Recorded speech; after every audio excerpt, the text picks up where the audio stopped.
Hello everyone, welcome to another Throwback Thursday. A few announcements. So I did finally publish my book of Luciferianism.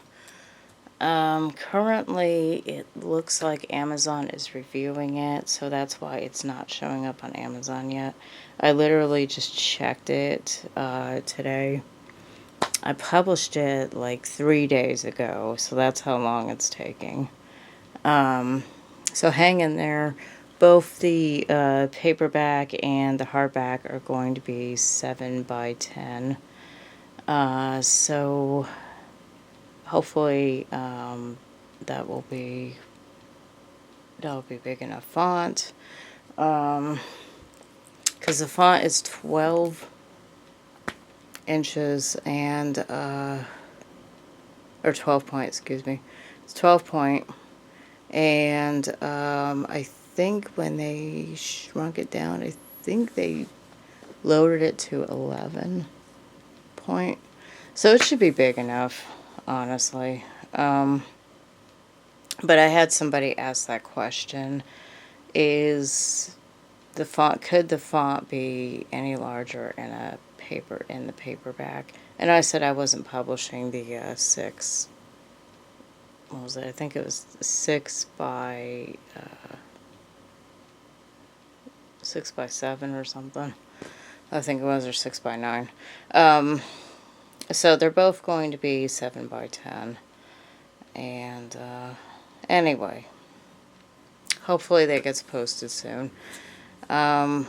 The paperback is going to be, I think, $20. The hardcover is going to be $61. This is largely due to the upcharge in color printing. So the hardcover is going to have color pictures, which is going to make it more expensive, which is why the paperback, I made it black and white, so I don't have to charge that much for the paperback. So it's more economical because of that.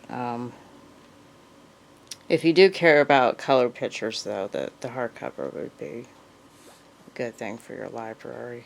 But if you just care about the text and, then it's probably not a big deal. But again, so I didn't want to break the bank on both editions, so yeah, I tried to keep it as cheap as possible while still making some money. So anyway, today I'm going to be talking about Asha Shedim of the Lilin Society. He is no longer doing the Lilin Society. So these books are kind of old now. And I have to say, I think this one is probably his best. At least my favorite one that I own. This is like one of his early ones. But some background on this author. What is his real name? Let's see. John Putigno?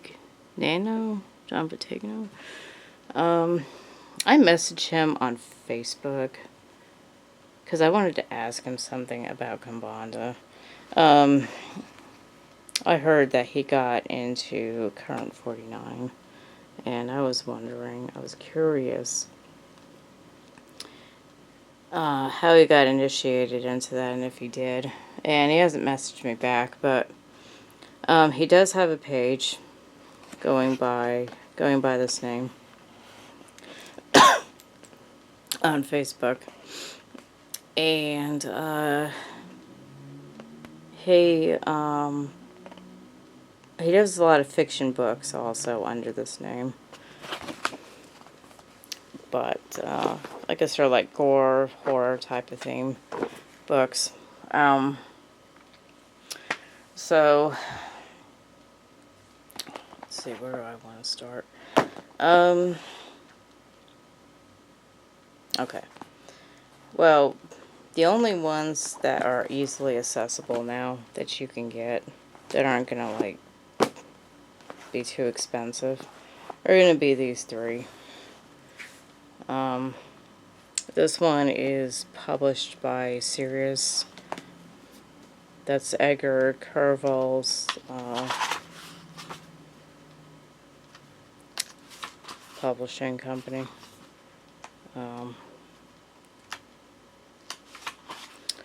Yeah. Fucking fat ass screwed me over on my book. So it's kind of personal at this point. Yeah. Long story short, I mean, Edgar Carvel's he's a joke, honestly. This did get damaged because it fell one day. But yeah, I try not to get involved with the Become a Living God crowd. I think most of them are bullshitters, honestly.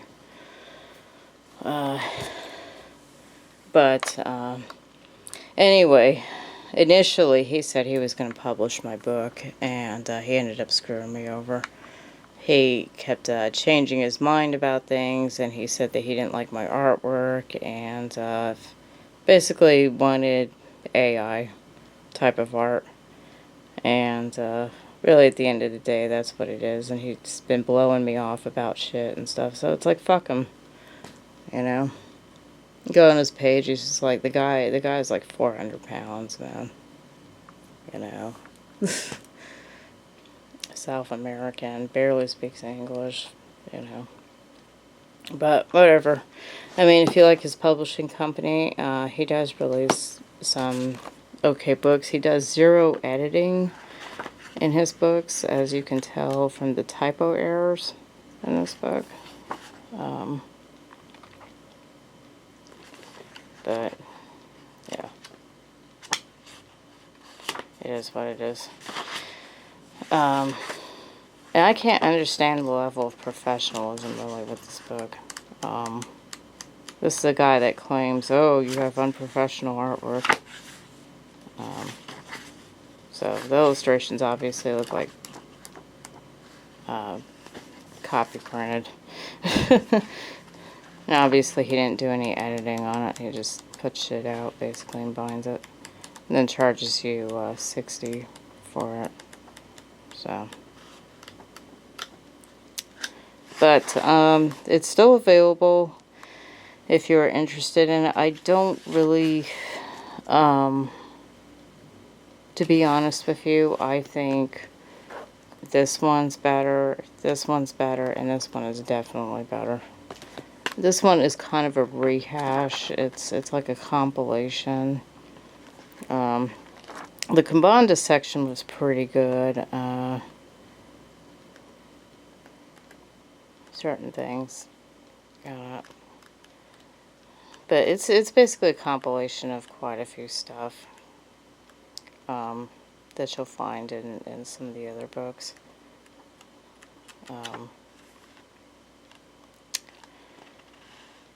So, what does this guy do?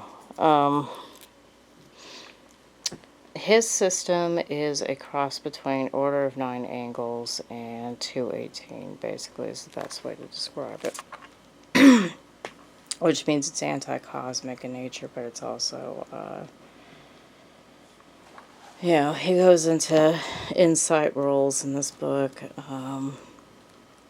which I'm writing a second book about anti-cosmic Luciferianism. And I do talk a little bit about insight roles. I have done some insight roles myself. Now, something you need to be aware of. There was a YouTuber named Cameron Wilder that was involved in an insight role with Atomwaffen Division. And he had to serve 3 years in federal prison. because he got arrested. And if you guys want, I can link a description to a interview that he did with another occultist, where he talks about it and what his beliefs are and all his version of Satanism. It's a really good interview, actually. I highly recommend it. I was a fan of like his stuff. Unfortunately, YouTube ended up canceling his channel. The guy, like, has not been able to post videos anywhere. I recommended Rumble to him, which, by the way, I have a Rumble channel if you guys want to look into it. It's called Swart, SWARTT. It's got stuff on there that I can't post on YouTube. Because Rumble's a little bit easier going about certain things. But including the video, I trusted the wrong person, about Dan Bell. As you know, he tried to sue me over it, and he forced me to take it down. But, whatever. I mean, I'm posting that shit on Rumble now, so.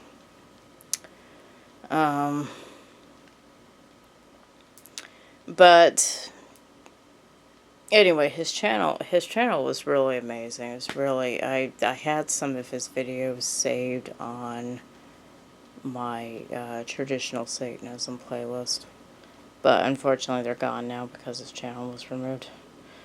So, anyway, I highly recommend that. He talks about, like, why he chose that role, what is an insight role. So an insight role is really something where a lot of people join the military just to get that experience. Some people maybe join the police force just to get some experience. Some people change their political activities. They'll go, like, far left or they'll go far right. Some people become Christian for like 6 months just to get, you know, some of that. And then there's the more extreme ones, which I really can't talk about on this channel, but I think you guys can kind of figure out due to what Cameron shows.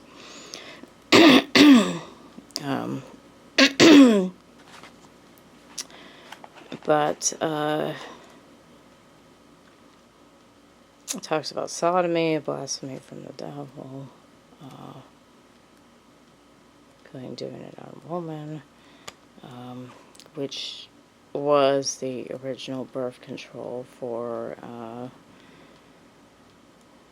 the Gnostic sex, you know. This is before condoms and all that, but I'm not going to go too great of a detail.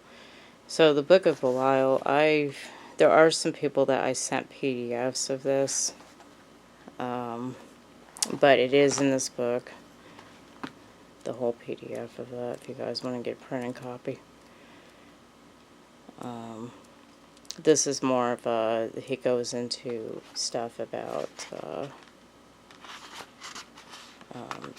218 kind of thing, you know, which is MLO stuff, temporal blacklight type of stuff.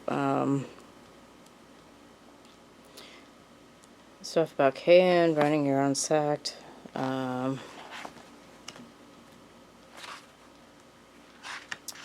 you got this wicked piece of artwork here. But,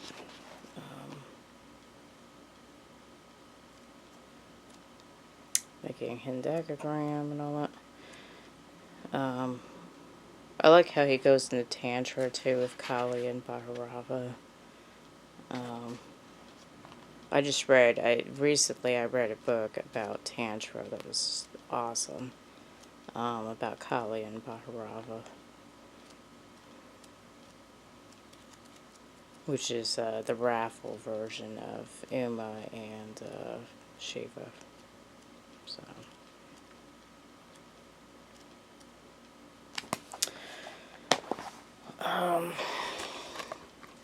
Which I associate Shiva with Lucifer.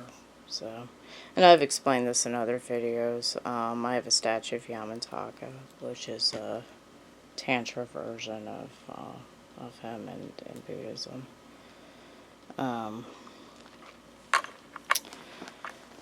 So this one's really good. I highly recommend it. It's Martinet Press.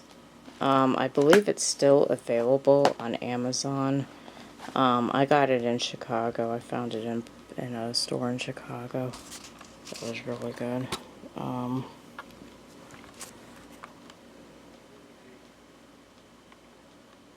So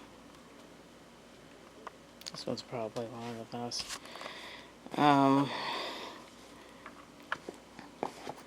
And then this is another Martinet Press one. This one's a little bit of a rehash.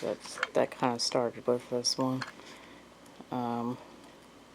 It goes into like left-hand path. Of course, it goes into Kambanda, but it goes into voodoo. So left-hand path voodoo. Kalfu, which is the dark version of Papa Legba.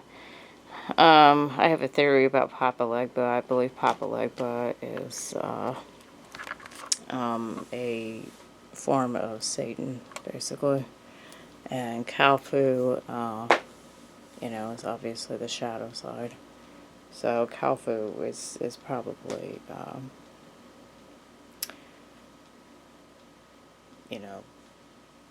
probably one of the most satanic figures, honestly, in voodoo. I would say Kalfu is definitely Satan. Now, some people say he's like brothers with Papa Legba, or he's just like the shadow, dark side of Papa Legba. I think he's the dark side of Papa Legba. But the open paths are associated with the crossroads, and his colors are black and red, which also happen to be the colors of Samael. So, it doesn't take a genius to figure this out, that they're basically one and the same. As far as this goes, the thing that kind of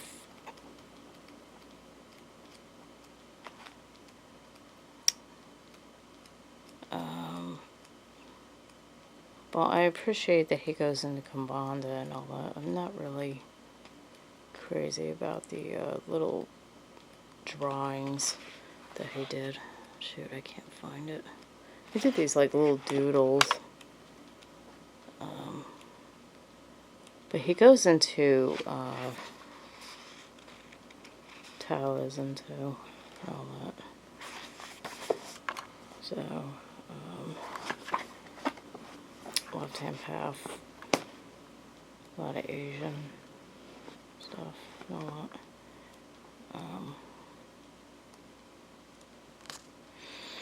that. Obviously, Santa Morte. So, the female version of Death. He does a lot of stuff for... as you guys know, I've been doing a lot of stuff with the male version of Death. But as you can see, the scribbles of the Pontos are kind of really not the best. In Kambanda. But other than that, he did a pretty good job with it. Now, of course, these books all talk about animal sacrifice. They talk about human sacrifice. So he's got a cannibal ritual of Congo here. He's got a lot of like the human sacrifice to Kalfu, communicate with the dead,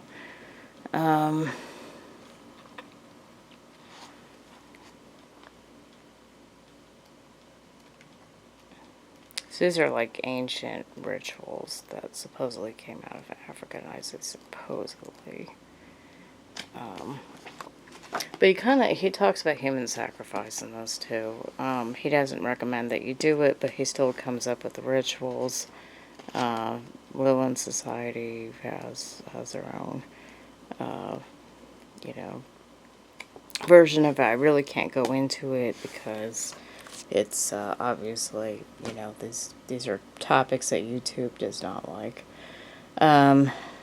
The animal sacrifice can be brutal. He talks about obsidian blade is used. Yeah,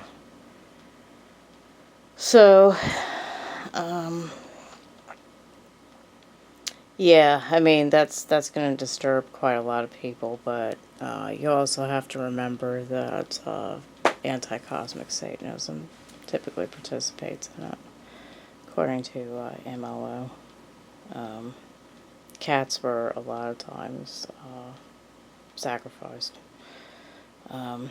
Which, speaking of the MLO, I am actually going to be getting a book about Jan Nodvite. Or John Nodvite. John is technically the English name. I typically call him that. But there's a book that's coming out, and the pre-order starts today. Actually, it's called Far Beyond the Light, and it's being released by Darkness Shall Rise. But there's an American distributor too that's selling it. So anyway, I'm sure I'm going to be doing a review on that eventually. But yeah, anybody that has studied dissection stuff, or, you know, the Book of Citra Aqua, anything like that, I mean, you're going to see animal sacrifice. It is what it is. But yeah, the human sacrifice can get kind of outlandish when he talks about it. This one, I have to say, I think is probably my favorite one. I literally just got this recently from eBay, which is luck, because good luck finding this.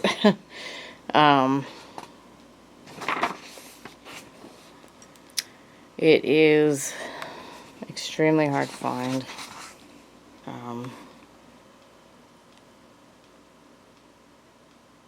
But the artwork's awesome.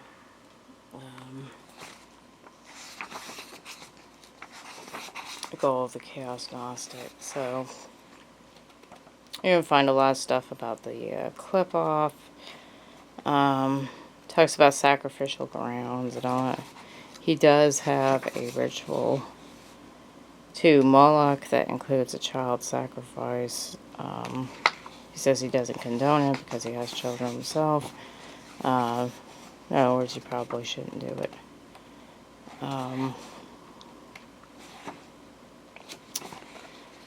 So, he talks about the ground. The sacrificial ground becomes cursed once you sacrifice an animal on it, or a person, obviously. This is, I mean, you can't make this up, honestly. He talks about a cannibal rite, where you take somebody and make the sigil, and yeah, I'm not going to go into it too much. Wives of Samael, different kinds of things with Nama. Nama, of course, is part of the clip-off. She is actually the daughter of Lilith and Samael. Now, the chamber, ritual chamber. I really hope this doesn't get me banned, but, you know, the elephant in the room obviously is going to be the swastika. Now, if you're an idiot and you think that Hitler started the swastika and invented it, yeah, you're a fucking idiot. As you can see, he's got 218 there, meaning that he follows the MLO system. He's got all his Hebrew writing. to the various dark gods here. And I believe these are the numbers that correspond with that writing here. He's pretty thorough about it. But the elephant in the room is the swastika is a symbol for the sun. It's also a symbol. It's tied to serpents. Basically, he calls it the serpent cross. You know, many cultures use it to this day. I highly recommend, if you guys are interested in doing any type of research on the swastika, I highly recommend the book Swastika Symbol Beyond Redemption. If you guys want, I can do a video about it. I own it. It's a pretty good book. It's all about how it was used in ancient cultures before National Socialism. And it also talks about, like, people that still use it today. He talks about the black mare on the altar, which I do videos where I have black mares sometimes. You guys will see that. These are the tools. He's pretty thorough with this one.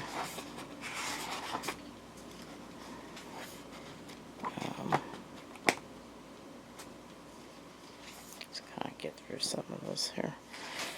And then he talks about the voodoo and the Kimbanda here.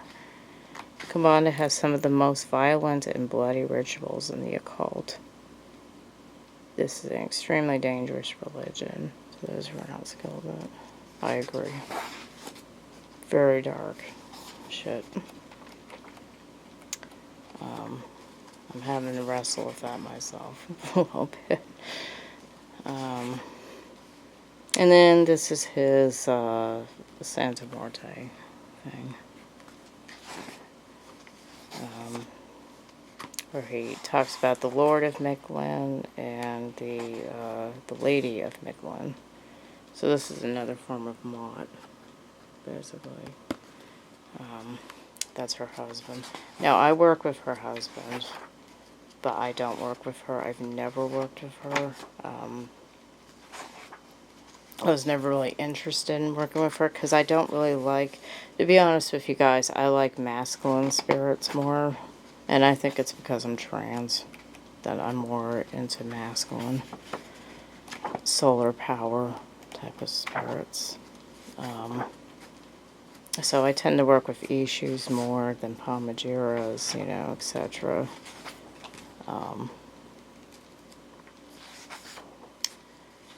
So, more Nama stuff. Then he's got this Liber Inferno, which appeared before in a AKA Payman book. That was like what his original witchcraft name was, basically.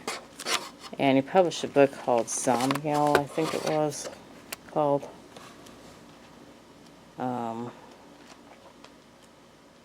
So a lot of this actually appears in that. So you're really getting some of Zamiel also in this book.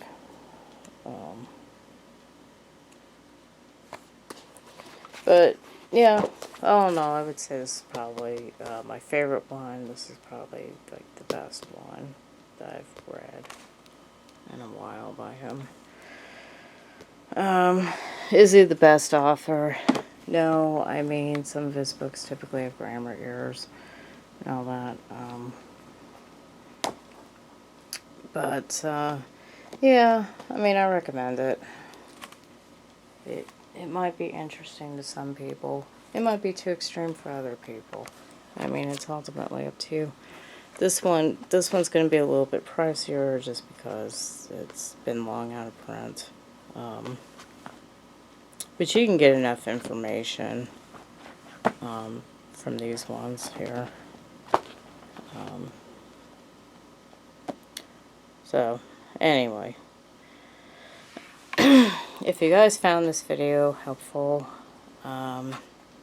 please hit like and subscribe. Thank you.